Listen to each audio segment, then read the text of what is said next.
Hello, beautiful friends. Thanks for joining me for a solo episode on Rebranding God today. You might be listening to this audio in the podcast, and if you prefer a video, you can also check this episode on my YouTube channel. So I want to talk today about the traps and pitfalls of this path that we take of personal growth and spiritual development. If you're listening to this episode or watching, or you follow me on YouTube, you are on this path of personal growth, development, spiritual journey, healing, and there's so many traps in this journey, and I am going to present here 10 traps that show up in this journey. It's inevitable that you will experience maybe all of them or some of them. So hopefully I can save you some heartache or headaches. I cannot pull you of any lesson. We all go through the exact lessons that we need to go through. And what I find is, as I'm going through this, sometimes these pitfalls or this intense moments in this journey, and I watch somebody's video of another coach, another teacher, or perhaps I listen to another podcast and they describe where I am, it actually gives me relief. It's like, oh, I am not alone. That is such a relief to know that I am not alone in this path. So that's why I'm sharing this with you. 10 pitfalls and traps of this path, and you might be in one of them right now. So I want to give you some comfort and some relief because you're not alone. So first, before I talk about the 10 traps, I want to talk why these traps even happen as we are investing time, energy, money in improving ourselves, in healing your inner child trauma, in connecting with our higher self, spirit, divine, God, source, whatever you want to call. Well, these traps happen because we have something called ego. Or ego is just this structure in our psyche that every single human being has. We have an ego the moment we incarnate in this planet here, in this planet called Earth. The ego is what gives us the polarities, darkness and light, positive, negative, high and lows, more or less, black and white. It's the contrast of these energies that allow us to have a human experience. That is like in a very simple way. And the ego also creates separation. The ego is a contrast itself because as a spiritual being, we are all one. We come from oneness, creator, whatever you believe, we are one. It's like we are the drop of the ocean. We are the ocean. So if you think of ocean as source, as God, we are the drop or we are the wave. So we can never say, I'm the wave, therefore I'm not the ocean. No, you are the ocean. So we are one. And yet, we are unique. I am unique in my expression in this life as a Brazilian, as Alex Gill, as a holistic lifestyle coach, as a spiritual guide, as a teacher. So that's the contrast. Because if we just stay in that state of oneness, we wouldn't exist. Creation could not experience through us. So therefore we have the ego. And the problem of the ego is when we become so identified with the ego that we forget that we are spirit. So a lot of this journey of healing, studying spiritual texts, studying with teachers, gurus, is about relearning that we are spirit and we need to cultivate a spiritual life. That's why it's so important, because the body is limited. The body will expire. The body is constantly changing, and anything that is constantly changing in a way is an illusion. It's not truth. The only truth is that we are eternal, we are spirit, and yet we need to embrace our human experience, and our egos allow us to have a human experience. And this podcast is in a way an introduction to a 6-week course that I'm going to do about really knowing, befriending our ego, or shadow, or inner child. We need to know these aspects of ourselves really, really well, because when you know yourself, you feel empowered and you'll be easier to navigate this journey. So the ego, the ego is very tricky, because the ego is all about survival, is all about wanting to, in a way, take over our entire existence, and it's the denial of God. It's the denial of God. So, I'm not going to get into the healthy ego, the unhealthy ego, but the reason we have traps in this journey is because the ego loves to consume any material that we like, that we love. For example, I love reading. I love learning. I love embodying this spiritual truth. I read a ton of personal growth books in the beginning of my journey, and the ego takes advantage of taking the material, and it starts to be expressed as our enemy number one on this path, which is arrogance. Caroline Myss, a great mystic, a great teacher, she says that arrogance is the ally of the devil. If you think of the devil as darkness, arrogance is what takes us there. So we need to be very careful, and all these traps have a correlation with some kind of arrogance, especially the first 6, 7, or 8 traps that I'm going to present to you. So the ego is going to try to take advantage of your knowledge that you're acquiring, the growth that you're having, and is going to create almost a level of superiority, making you better. So before I go any deep, I'm going to go right to the traps, because this is going to make sense to you. So the trap number 1 of this path is when we're going to the state that I know what you don't. How does this show up? Let's say you start reading a ton of books on personal growth, you start to feel empowered, you start going to meditation retreats, you might even start working with a teacher, and you start having this sense, you sit in a table with friends and other people, and you have this energy about you that you know more than those people that are sitting on the table. And all these traps have some truth, but it's relative truth. And the ego, we need to be careful, because the ego wants to make that truth like, yes, I know better. No, you don't. You might have read more books. You might have taken more retreats. You might have even gone to an ashram in India. You maybe had many different experiences than other people had. And yet, you're not better than anyone because of these experiences. So we need to almost like claim that we have a different level of consciousness. We have certain material in us and knowledge that maybe some people on the table don't have. And yet it doesn't make you better than anyone. We need to really be careful, because this is where the ego takes over, and it shows up with a lot of arrogance. How do I know this, my friends? Because I used to do that. In the beginning of this path, I was devouring so much knowledge. Or let's say information, because when you're reading all the books, you're taking all the courses, you're going to the seminars, you really acquire a lot of information. And knowledge, it really truly becomes knowledge when you start actually embodying all the information. So if you're sitting at the table and feeling that you're better than everybody, it's just because you have a ton of more information that maybe some people don't have, but simply because they're not reading the books.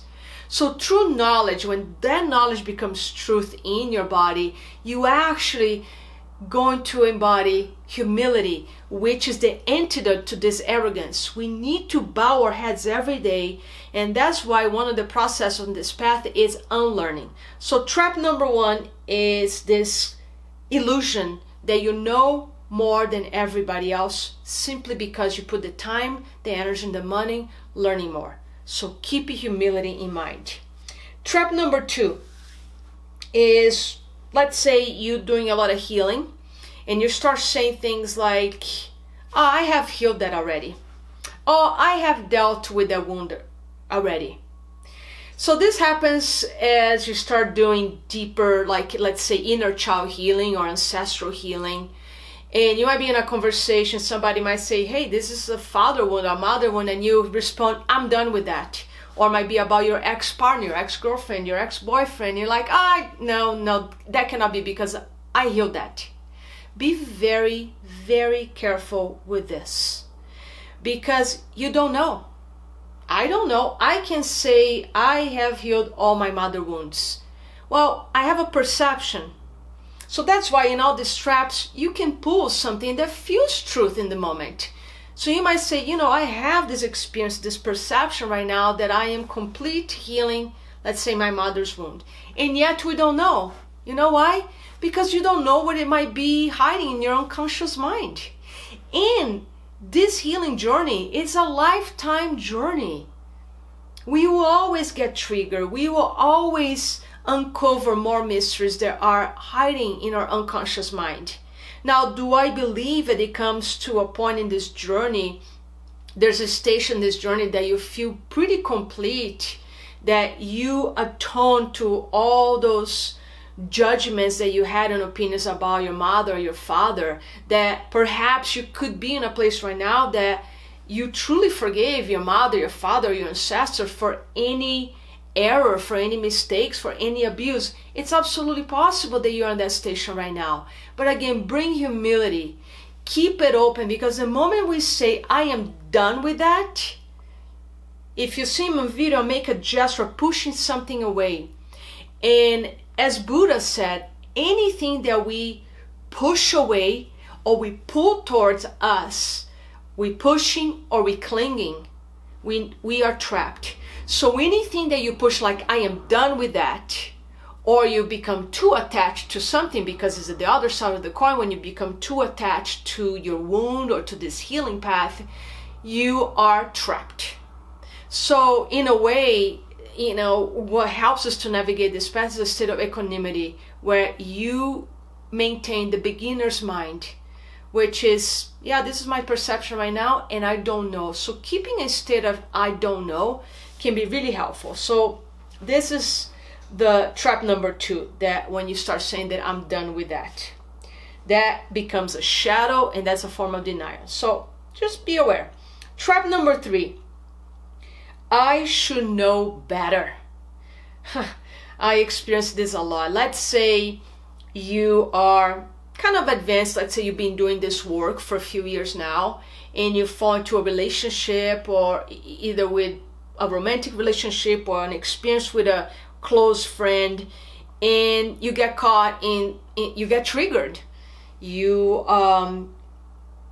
let's say you get attached, and then you're gonna get triggered by the person's reactions or the person's responses or their actions, and you beat yourself up because you think you made a mistake. You say things like, I shouldn't have gone into that relationship. I shouldn't have gone on that trip with that person. I should not have had dinner with that person. I should know better. So the fact that the word should is there is already a clue that you're judging yourself, that you're beating yourself up. I should know better, in a sense, is an arrogant state too, because you're putting yourself in this place that I know more and I won't make those mistakes anymore. So be very aware. And in this I should know better, when I work with a lot of clients in this state, there's a lot of guilt and shame. So anytime you catch yourself beating yourself up with guilt and shame that you did something that because of the knowledge that you have now you shouldn't have done, that's a trap. If you're going through an experience and you're triggered, you are going through the exact lesson that you need to be going through right now. And how perfect is that? In this path, we learn how to embrace every single trigger, and yet we forget. When we get caught on our ego and we go to that place, I should know better. I can't believe I fell I fell for that. What's wrong with me? Be aware. So bring self-compassion and gentleness.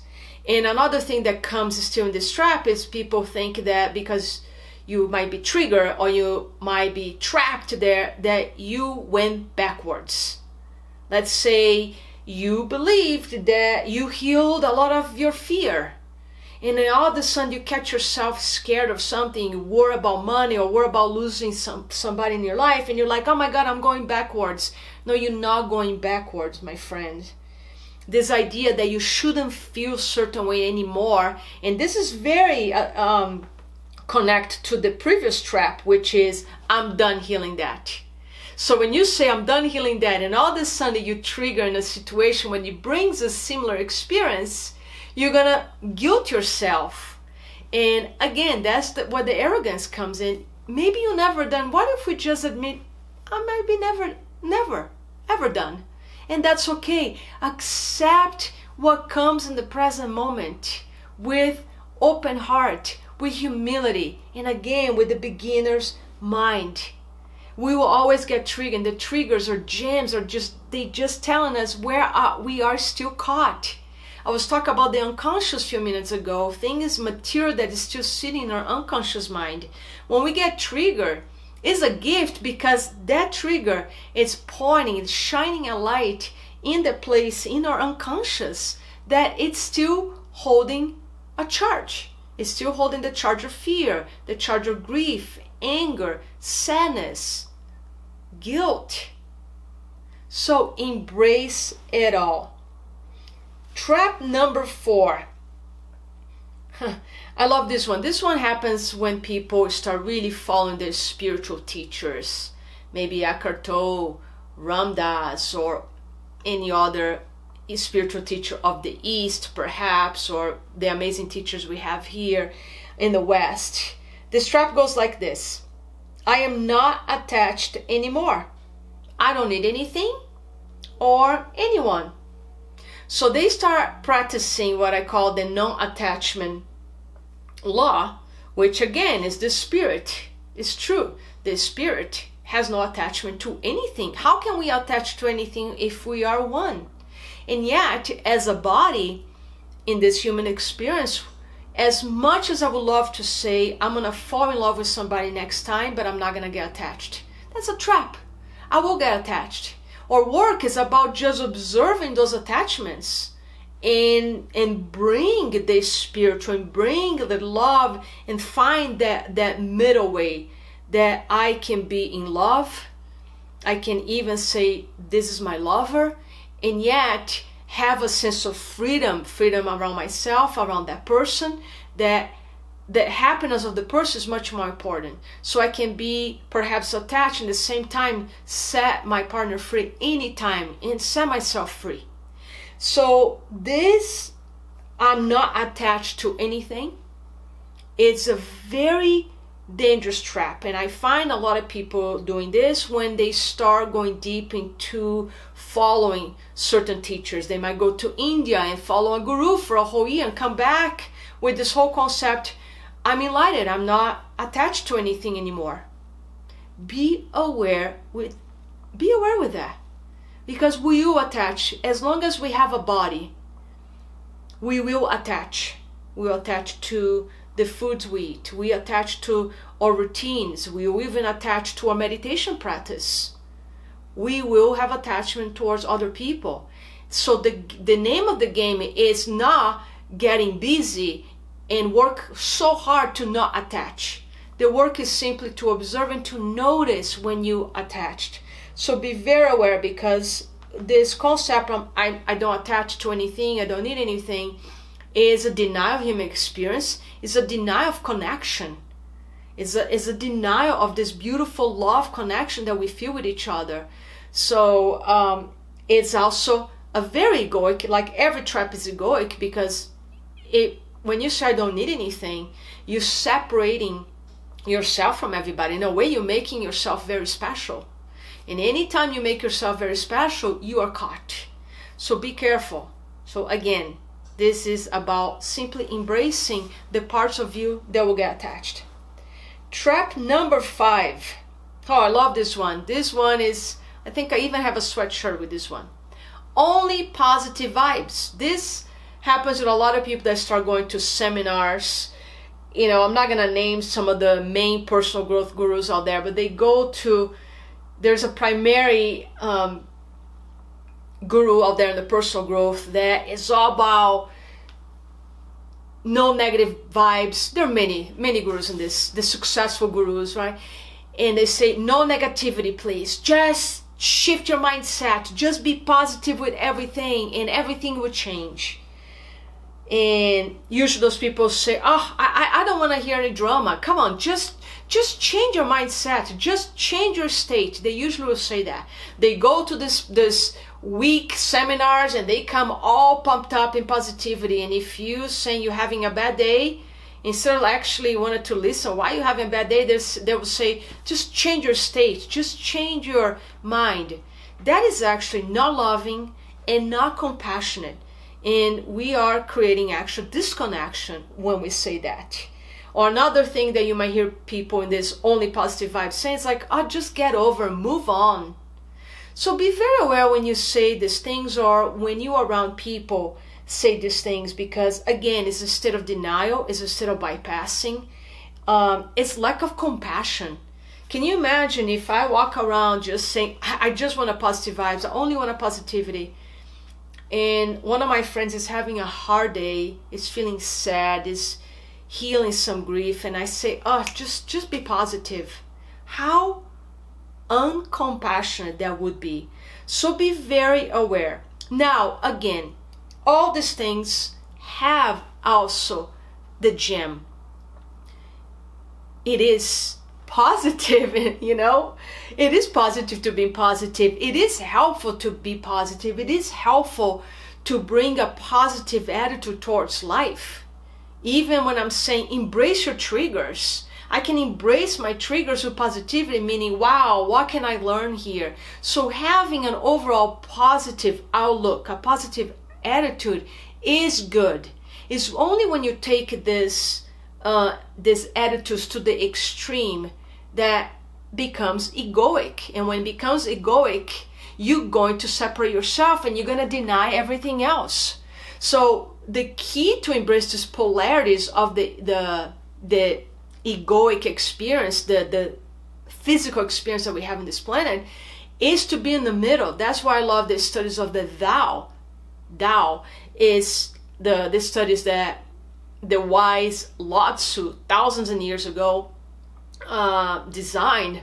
It came from him. So the Tao is about the middle way. It's not right, it's not left, it's the middle way, which is the most efficient way.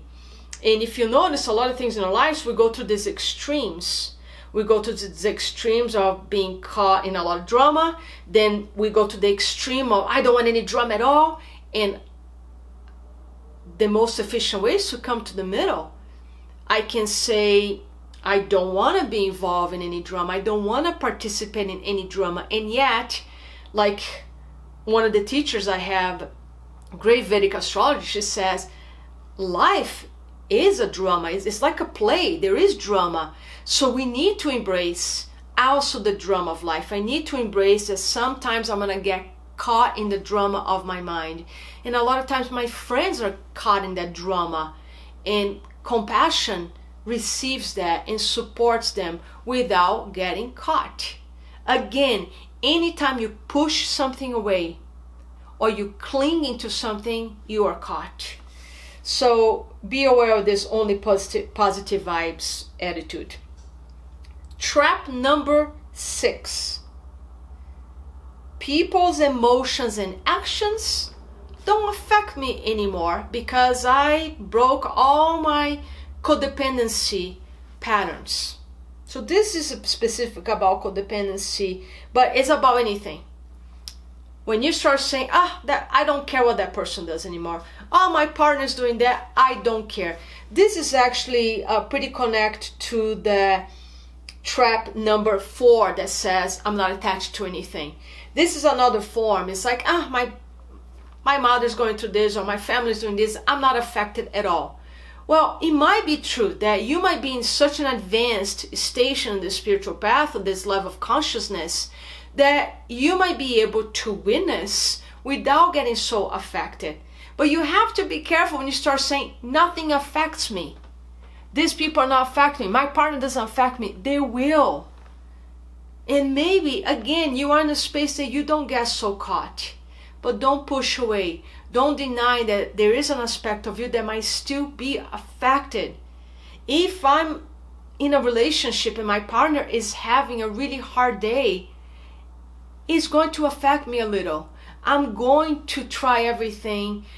Maybe try everything is not the right thing to say, but I'm going to try to be the most helpful for my partner.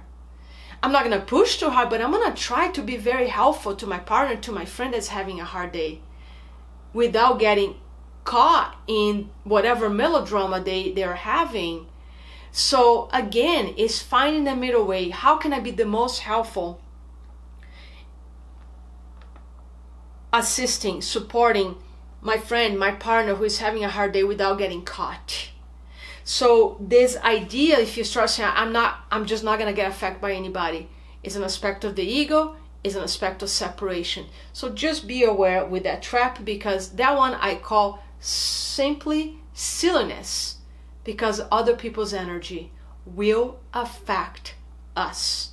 So the strategy is not to avoid that, is to simply be aware when somebody's energy, when somebody's emotional state affects you. Trap number 7. I just need to be left alone and meditate. I use that myself. I just want to be alone and meditate. So you get to a space in, let's say you start meditate, you adopt a practice, or again, you went to a silent retreat, a meditation retreat, and you come back and you're just like, oh, when I meditate, I'm in peace. So I just want to meditate and just want to be alone. And again, there is beauty in all this statement. There is a part that is true. There are phases in our lives that I think is very helpful to go into a cave, spend more time alone, quiet, in meditation and reflection. The problem is when we use this method, let's just call the method of meditation, when you use this method to start escaping from life, escaping from more emotions, escaping from more experiences. The definition of that is spiritual bypassing. So if any time I feel fear or any time I feel sadness, if I just say, I'm just going to meditate, and I escape by getting out of my body, or I'm just going to focus on God, I'm just going to focus on this being, on source energy, and I'm not going to feel any of these emotions. That is the spiritual bypassing, my friends. So I teach many different models of meditation. And yes, there is a form of meditation that is all about connect with the divine. You just connect with love consciousness. But our meditation work is not really complete until we feel the emotions, we feel what is in our body, we feel the centers below our heart, the first 3 centers that are about survival, that are about our human experience, and connect with the divine at the same time. I did a couple episodes in my podcast that I talked about this. That I talked about the process of healing, that is a process of healing these wounds of a human experience, childhood wounds, for example, and also connect with the divine. So it's both, it's not either or, it's both, because we're still in a body. So this idea of I just need to meditate can be a crutch, can be a method, escape, and it becomes a trap. Ram Dass talks about this all the time. And Ram Dass talks about these traps a lot. Like any method can become a trap. Meditation, plant medicine, therapy, cold plunges, all this biohacking, red lights, anything can become a trap, because you can't escape from feeling your feelings. Anytime you use a method to escape your feelings is a form of bypassing. So be very careful when you run from your own drama just to go meditate. It is a good idea when you're caught in drama to go take a walk in silence, to sit with your emotions. But if you just want to always meditate as a way to escape, that's a trap. Trap number 8. So we start getting a little deeper here. So these are more for the people, the meditation, the trap number 7, 8, 9, and 10 are the traps that I find that people who start shifting from the personal growth seminars and personal growth books, they start reading the more like deeper spiritual teachings, might be Eckhart Tolle, might be Ram Dass, Tara Brach, Jack Kornfield, Yogananda. So all these teachings that are more advanced and people start meditating, having deeper experience in the meditation, they can get caught in these traps. And this trap number 8 is when we start saying, there's only light, just go to God. Now, I want to say it's true. This is truth, and it's a trap at the same time. As I said, every single trap has truth here, but especially this one, there's only light, just go to God. There's only God. This is truth in a spiritual sense. There is only love, oneness. We all came from oneness, where there's only light in pure the consciousness of love, of creation. Now, we're still having a human experience. So in our human experience, there's also darkness. There's also fear. So if you start just walking to this non-duality philosophies that say there's only consciousness of God, there's only one consciousness, you got to be very aware, because that can become another form of bypassing. If I'm just going to go straight to the non-duality and I'm going to deny my human experience of feeling guilt, feeling shame, feeling sadness, feeling fear, I'm bypassing. So that becomes a trap. So what do we do with this paradox here? We can embrace the truth that there's only source energy, that there's only love, and aim to get closer and closer. Whatever we do in our path, I think is a good intention, good goal, to simply keep walking towards God, keep walking towards this love.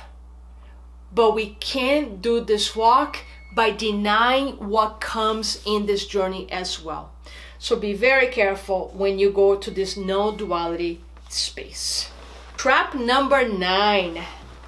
Trap number 9, again, these traps happen when you start going deeper in the spiritual path. Maybe you do plant medicines and you have a contact with a spiritual being, you have a direct connection with which you might call God, creator, and you might say after those experiences it can feel very disorienting, and the trap is, I don't want to be here anymore.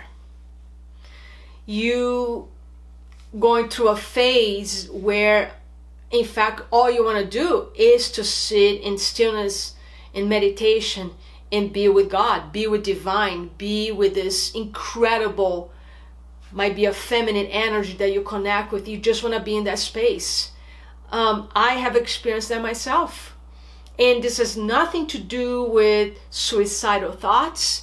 This has simply to do with the experience that this human life is heavy, is dense, is overwhelming. So when you have this direct contact with love consciousness, and I'm not talking love as an emotion here, but love consciousness, the creator, source energy, is this grace that surrounds you, and the amount of peace you experience on those journeys. And again, this is more about people who are doing plant medicine journeys or having some mystical experiences during meditation or during their sleep. It can be any time.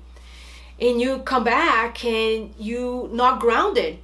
So what happens in those times, you literally bursted your upper chakras, your crown chakra, your third eye, and they open, and you gotta overload, or I shouldn't say overload, you got to experience a lot of light, a lot of light came in. So then you come out of these experiences, or you wake up in the morning after that mystical experience, and you don't know how to be here anymore. I went through that phase myself, and it was very hard. And what helped me navigating those times was having really solid, good teachers in my life. I was working maybe with 2 teachers around that time, my own teacher, therapist. I was working also with a mystic that did a lot of energy work on me. I mean, all my teachers are mystics, but some people focus more on just energy work with crystals. Some people focus more on just inner child healing. Anyway, all my teachers are mystics. That's what I want to say. So when you have this experience of like, I don't want to be here anymore, one of my clients is going through that, in a way is a deep denial of the human experience. Is because when you get to really experience who you are as a spiritual being, and you come back and you in this human body, in this dense solid world, it can be overwhelming. So I think this trap, which is not even it is a trap if you attach to this thought that you don't want to be here anymore. But I think also can be an experience that a lot of people go through. I ask you, if you go into this experience now or sometime in the future in your path, make sure you work with a really good teacher that can help you to ground. Because what we need when we're going through that is to be very, very grounded. I also work with an incredible craniosacral therapist, a mystic, that I remember I had a session with her, and she literally had to pull me back. Like she felt like I was disconnected from my body, and she grabbed my feet, and it was like she was pulling me back to stay here, to ground myself to earth.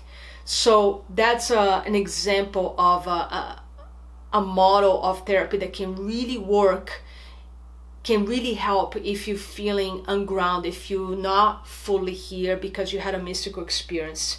So be aware of this trap if you're telling yourself, I don't want to be here anymore. Because truth is, we are meant to be here. We chose to be here in this incarnation. We chose to be here.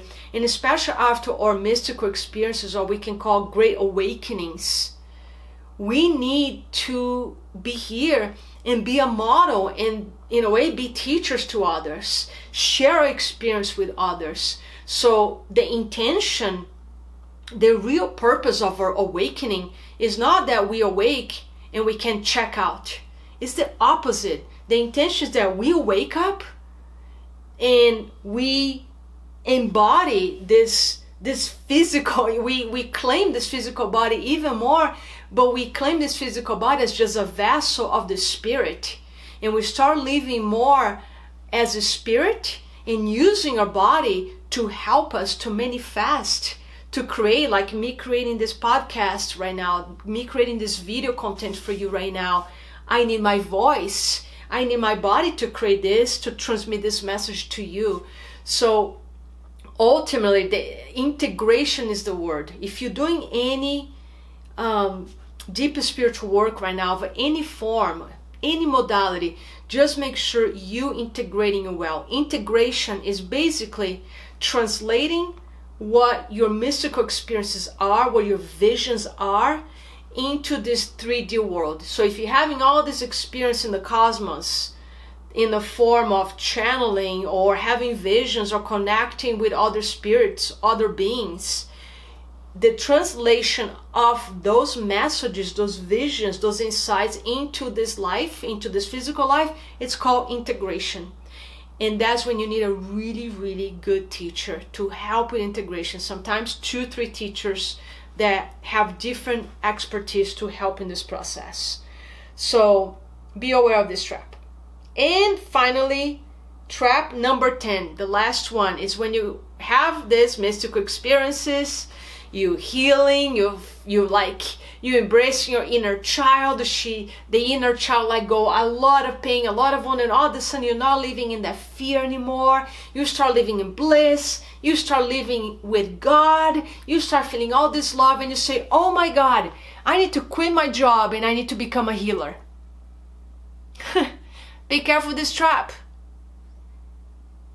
You don't need to. Now, for some of you, that might be the call. It was the call for me. But let me just pause here on this trap a little bit and share my experience. How I end up from being a personal trainer full-time, then to being a personal growth coach, like a mindset coach. And now, if I'm going to use the identifications of the ego, I'll say I am more identified with a spiritual guide, a way shower, a light worker. And though they're just labels, I don't get attached to any of them. But if I'm going to put a title, I get more identified with that than a mindset coach or a trainer. This journey brought me here. I never woke up and said, I am going to be a spiritual guide or a spiritual coach or somebody that helps people with inner child trauma. I never woke up and I claimed that. I just surrender, and the surrender itself needs to be an entire new episode of this podcast. But I just surrender to this path. And as I surrender, it's like surrender to the river, letting go of the oars of the boat and sitting in the boat and letting the river carry you. The river brought me here. So I didn't necessarily choose to be a healer. If you told me 2 years ago that I'll be doing this work, I wouldn't believe. Maybe I would start to believe 2 years ago, but definitely not 3 years ago. I wouldn't believe I would be doing this work. So if you are meant to become a therapist, a craniosacral therapist, a channeler, a tarot reader, an inner child healer, a mystic, an energy healer, just trust that the path will carry you and show you that. This trap says it's about you not needing to quit your job at all.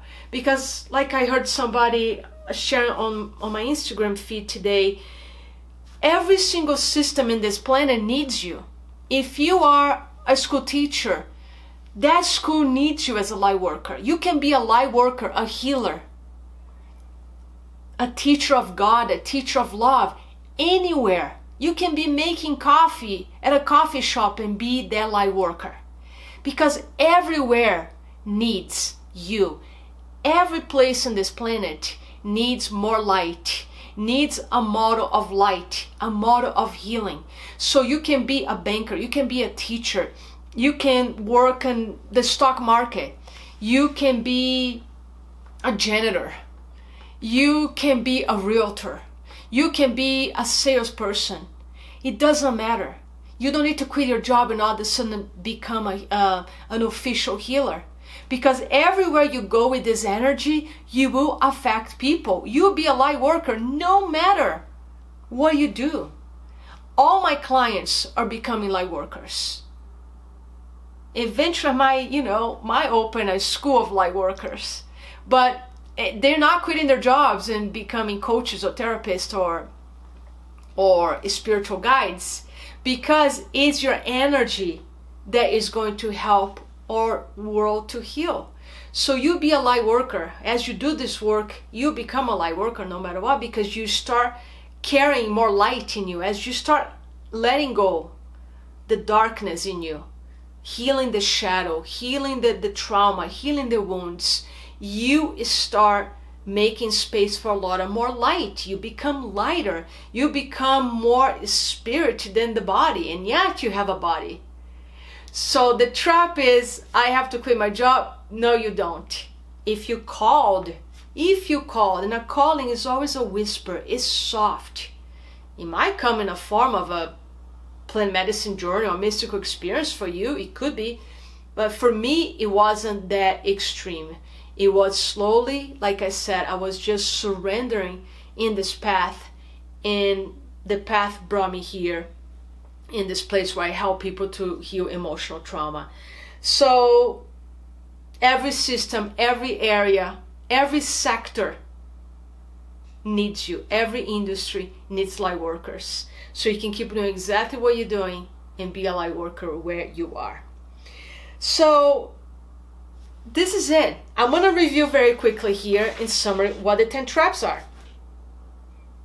I know what you don't. Trap number 1. Trap number 2, I am done healing that. Number 3, I should know better. Number 4, I'm not attached anymore. Number 5, only positive vibes. Number 6, people's emotions and actions don't affect me anymore. Number 7, I just need to be left alone and meditate. Number 8, there's only light. Just go to God. Number 9, I don't want to be here anymore. And number 10, I need to be a healer and quit my job. So I find that these are the major 10 pitfalls and traps. And again, there is truth on every single one of these traps here. There's the polarity, remember? It's only when you attach to these traps that I stated and you let the ego run with them that it becomes dangerous, becomes arrogance. And again, arrogance is darkness, is, like Caroline Myers shared, is the ally of devil, because arrogance ultimately makes you separate than everyone, everything. You put yourself in a pedestal. Would you want to put yourself in a pedestal? That would be very, very lonely. Also, even with humility, this is not about making yourself inferior either, because the polarities, remember, any extremes are aspects of the ego. If you make yourself superior, you are in your ego. If you make yourself inferior, you are also in your ego. So humility is not about hiding your gifts, hiding your talents, hiding your knowledge. It's just about finding that space in the middle where you can become an observer, you are a witness, and when it's appropriate, you can ask permission, share the knowledge, but you share from a place of no attachment. And when you offer your knowledge from a place of no attachment, you just offer something. It's like you put something out there. You throw like your sparkles of light and love, and you don't attach if they're gonna land or where they're gonna land. It's like sending love to the universe, giving love no matter what, giving love, giving light, giving kindness, giving compassion no matter what, by never closing your heart and not attaching if that person is going to take that or not. Just give it when it's appropriate. Ask permission. Ask, offer help if it's appropriate. Other than that, if it's not appropriate to offer any help, any support, you can simply sit with your open heart, just sending love to a specific person or a specific situation, because energy is the highest form of communication. Energy speaks louder than anything. It is the loudest voice in the room. So don't fool yourself thinking that just because you're not saying something or doing something from that door in you that you're not helping a situation. Just keep your heart open, and you can simply concentrate your thoughts of love in a situation or in a person, and you are helping just with your energy, because that's the phase we enter in now. We're learning how to master alchemy. We're learning how to work with energies. And I think a lot of us are going to become very advanced in this birth gift that we all have, which is to work with energies. But to work with energies, we need to change our consciousness. We need to change the waves in our brain. There are methods to work with energy. I'm learning, and a lot of you might be learning this as well. So remember, my friends, brothers and sisters, this path of growth and spiritual development is really a path of embracing spirit fully, to know the truth that we are spiritual beings in this body. It's embracing both. If we live too much in the body and deny the spirit, which unfortunately is the world we're living in. The majority of people deny spirit and live entirely in the body, in the ego. And that aspect is all about achievements. It's all about chasing something. It's all about making the external world into our idols, making money the idol, making a partner our idol, making a job an idol, making that vacation the idol. Anything external that you obsess about, that has become your idol. And we all done that. I used to make every single partner in relationships my idol. Very short time ago, I was doing that again. And I got in that trap. Oh my God, I can't believe I did that again. Well, I did it because there were more parts of my codependency that needed to heal. That part of me that didn't feel worthy unless somebody was loving me had to be healed. So I'm grateful for that recent experience I had. So embrace both. Embrace this beautiful human experience and just know that you are not your body, you are not your emotions, you are not your thoughts, and yet you have a body. You have a human experience. So don't deny anything. Embrace, love it all. Don't cling, don't push. Don't hold too hard, don't deny. Remember the thou, the most efficient way. If you think of a pendulum that goes to the extremes of the left or the right, the pendulum, when you just hold the pendulum, it finds its balance, which is usually in the middle. And in this path, we're going to deviate sometimes to the right or to the left. And as my amazing teacher says, keep walking always straight to God, walking straight to love. So that's what I was speaking earlier. Aim to get closer and closer and closer to God. And we're going to have detours along the way. We're going to get distracted. We're going to get pulled out of the path. And you will know it. If you have walked the spiritual path long enough, you know when you get caught. And it doesn't matter how high your consciousness level is. Doesn't matter how many years of meditation practice you had. You will deviate sometimes to the right and to the left. So embrace that. This work is not about perfectionism. I could have put a 11 trap here, which is this idea of I have to do this work perfectly. That was me. I was taking this work so seriously that I wanted to be a perfect spiritual student. I wanted to do God perfectly. And that created a lot of suffering for me. So be aware that this path has nothing to do with perfection. This path has everything to do with awareness. Be aware. Notice when you attached. Don't judge. Just notice. And the moment you notice, you're no longer trapped. The moment you notice anything, you're no longer trapped, because then you have the power of choice. That's why we only have choice when we are aware. If you're not aware, you're not in your free will. You don't have a power of choice. So embrace both, my friends. We are beautiful. We are all one. Spiritual beings that came all from one place with the drop in the ocean. And yet we are unique in how we express ourselves, how we manifest in this world. So if you like this content, stay tuned, because I'm going to release a course very soon. I'm going to start producing this course. It's going to be a 6-week course. So if you want to know when I release free courses, free master classes, and also very affordable courses, make sure you go to my website, alexgillcoaching.com, Gill with just one L, alexgillcoaching.com, and share your email. You get a beautiful meditation when you enter your email there, so you can stay updated with my upcoming courses and free master classes. So make sure you're part of my mail list, alexgillcoaching.com.